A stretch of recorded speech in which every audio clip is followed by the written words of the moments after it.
जितना कमाई है सब तीनिए के दिहा, जितना कमाई है भले सब तुमके दिहा। राजा जुग जुग जिहा खाली हमारे के लिहा, राजा जुग जुग जिहा खाली हमारे के लिहा।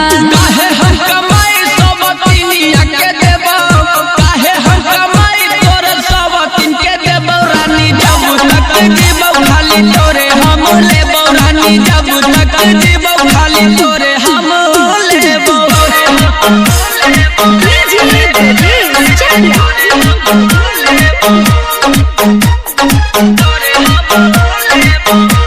Shivangi recording studio Rajgir. जवानी हमारा ही जिंदाबाद।